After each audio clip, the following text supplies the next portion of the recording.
Trevor May joining us now on the Emerald Queen Casino Sportsbook Hotline. Couldn't be better timing because about 30 minutes ago we got breaking news of the Mariners reaching an agreement on a 6-year contract extension with Cal Raleigh. Curious about your thoughts in general on Cal. He clearly means so much to this organization. What's it been like watching, yes, with Mariners insight, like an eye on this team, but also a bit as a national perspective?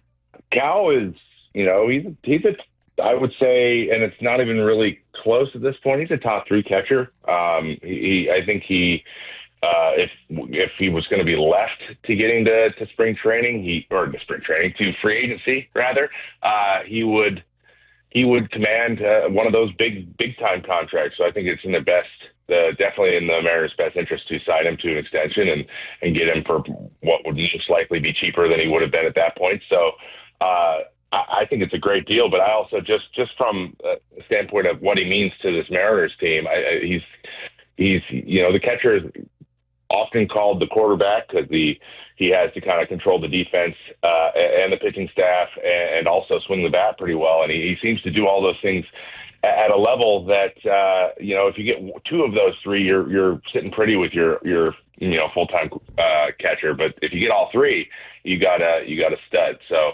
I think it was a really good move. I think that that's one of those positions that you don't want to have a lot of turnover year to year in catching, and if you can get your guy and have him be part of your crew moving forward into the deeply in the future, I think that's one of those boxes you would love to check as an organization. I'm from LA, so I spend a lot of time watching the Dodgers and then obviously watching the Seahawks, the Mariners a lot as well. And the catcher position is fascinating to me. Is there like a common attribute when it comes to personality that good catchers have? Well, one big thing that I've noticed with the best catchers I ever had and the guys that I enjoyed, talking about the game with were just the most curious guys. The guys that wanted to know, they wanted to have a working knowledge of every pitcher that comes in, and they want to kind of separate themselves with that. It's almost like a focus on the intangible stuff because it's such a unique, oftentimes underappreciated position that the catchers that understand that and know that the most times you guys are on the same page and the more comfortable their pitching staff feels with them, and then the rest of the team, the better. So, there are some good ones out there.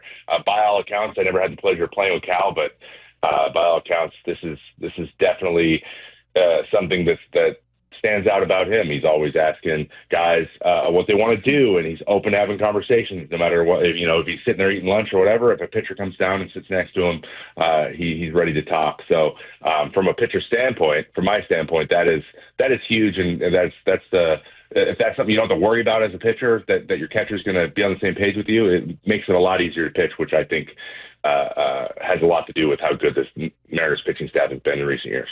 All right, taking a step back now, looking at the Mariners and potentially, Trevor, even the AL West as a whole. What's going to have to be Seattle's kind of path to success or recipe here to have a really competitive, time in the division? Because I feel like the sexy pick is the Rangers if they can stay healthy, which, yeah, makes sense. Like, I get it. I understand the logic behind it. But what's Seattle's path here? Well, I think there's no illusions.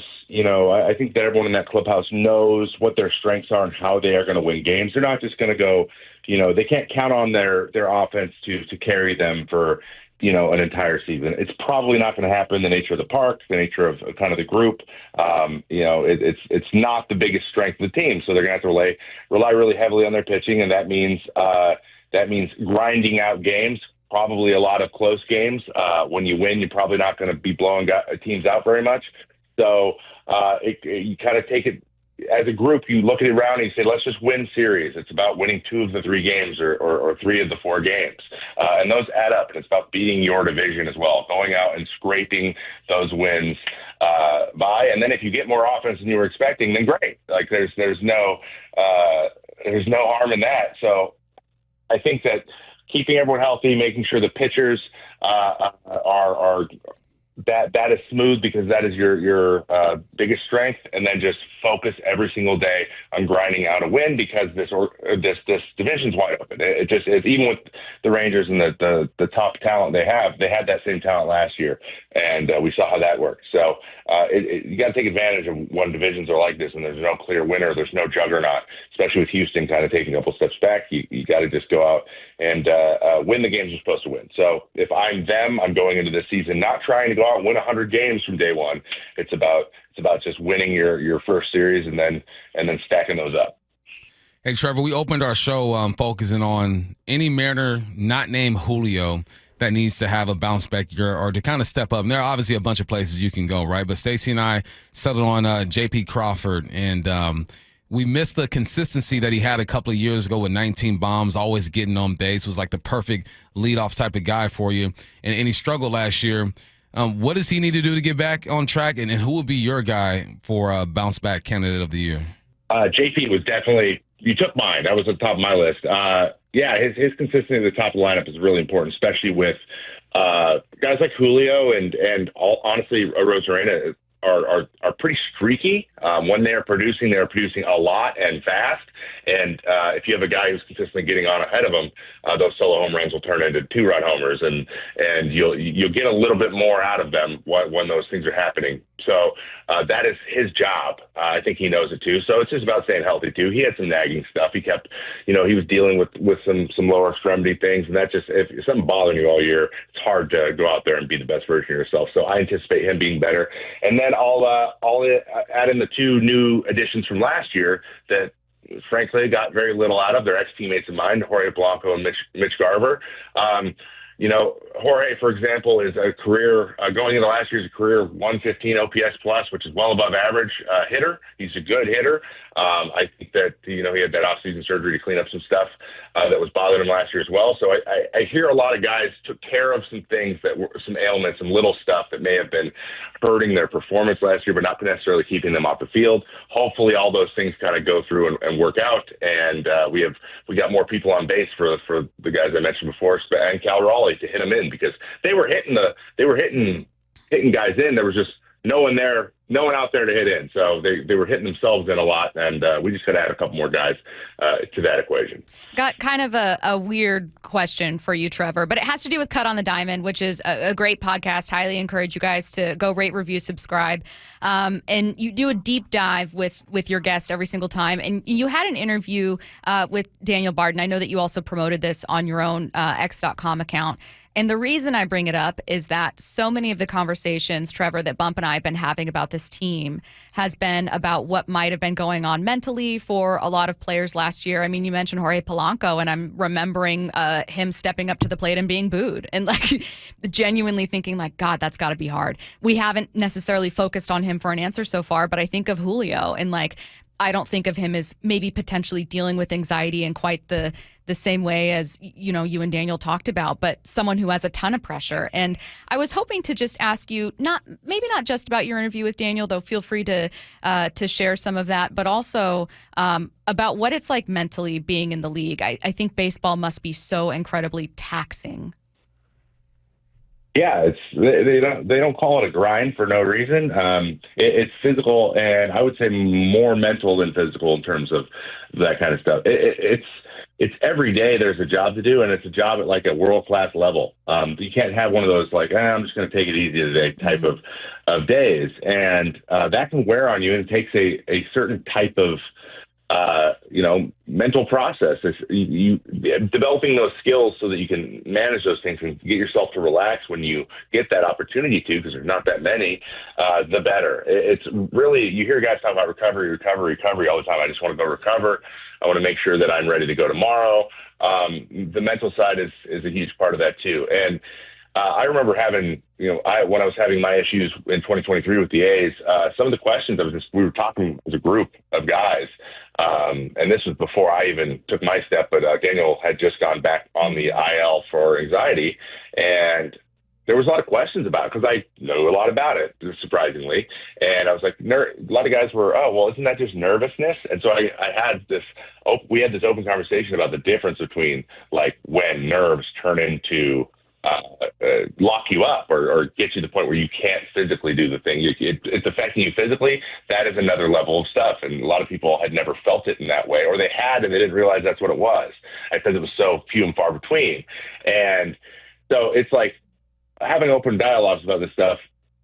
It's not about like, hey guys, go take an IL stint for 2 weeks or something. That's not what Daniel and I are really advocating for. It's more like just acknowledge that these things exist and that all of you guys are having it's hard in different ways for everybody. And it's not just about whether you're slumping or not. There is something else probably attached to it going on in your head, a conversation you're having or an inner dialogue or something that is easier to work through when other people know about it, or if you can just say, hey, I have this thing and you know what I'm talking about. Sometimes that's all you need, and it helps you just manage it a little bit. So like you mentioned Julio, like I don't see him as an anxious person. I can usually look at people's eyes, especially on the field, and know when it's like a, oh no, here we go again type of deer in headlight situation. He doesn't have that, but he does put pressure on himself, and he does have high expectations as the face of this franchise. And all he wants, when the team gets that reputation for not hitting really, he wants to say, no, we can hit, and he wants to be the guy to lead that charge. And sometimes that's just not how it works. It's just if you're trying to do something in this game, usually the game doesn't let you do it. It's one of those annoying, frustrating things. So, being able to say, hey, I know who I am. I know I'm a young guy, and I know this is the pressure I'm putting on myself. Just acknowledging it maybe, or having the space to do that goes a long way. So it kind of comes down to just like, hey, if you're miserable or if you got stuff going on behind the scenes with your family or whatever, you should be able to say, hey, I got something going on. If you could avoid putting me in the game tonight, that would be really helpful. Just once. Sometimes you just got to ask for help. And I think that's just in this sport and a lot of others, asking for help is frowned on. And guys I call it white knuckling. They just grip it as hard as they can and try to push through it and hope it just kind of gets better on its own. Unfortunately, these things take work and they take acknowledgement, and they're always going to come back unless you address them. So that's the type of stuff we talked about kind of in a nutshell. And it's just about having space for people to be honest and say, hey, this stinks. I could use a little bit of help and go from there and get a little support from the guys that know what you're going through. No, I love that, man. I think in our generation, we're taught just to kind of bury it, you know what I mean, and just go through it and deal with your emotions yourself. So I think it's important that the organization is behind it, and like Dan, and that's what I see with Dan, honestly. I feel like he's more of a players kind of coach, to where Service is that old school type of guy that kind of just wants you to bury it and get through it. How important is it that these leaders of these young athletes are aware of this and give them space to be supported in that way? Oh, it's so important. I think one of the biggest reasons I was able to take the time I needed and actually learn so much in a 4 week span that I'm so grateful that I had that opportunity to do was Mark Kotze and how he treated me and understood immediately. He's tapped into that side of himself. He does a lot of work himself on it. He had his own things going on. It was a very tumultuous situation in Oakland that year, and every year he was there. So like he was dealing with stuff that no one else is going to have to deal with, and he was open about that with me. And it just that on its own was so helpful. And honestly, I would say I would give just about every guy, especially in the managers and front offices of the major leagues, like credit. I think that if approached and from an honest way from a player, that there are very few people that would not be really open to working with you and giving you the space you needed. I just think that first step is the thing that's the hardest to do. I mean, both sides. I think that having that full, open, honest dialogue is hard to do sometimes when it's your boss or someone who can make decisions about your career. You don't want to look weak in front of them. You don't want to, even if you think that's not what they think, you don't want to take that chance, because once the cat's out of the bag, you can't put it back in. So that's, I think, where it comes down to. It's like the same thing like with the training room. People don't want to go in the training room sometimes because they don't want anyone to think they're hurt. It's a really hard tightrope to walk, and sometimes it takes the people in power to say, hey, by the way, if this is an issue, we're going to have no problems. And that goes a long way. So some people have been good at it. Other people aren't as good yet. But I think that overall the approach to these things is changing. He is Trevor May. The conversation we're talking about is from the Cut on the Diamond podcast, which you can find wherever you get your podcasts, and also at I am Trevor May on X.com for everything else Trevor is connected to. Many projects here. Trevor, thank you so much for your time. We appreciate it. Thanks, Trevor. Thanks for having me on, guys.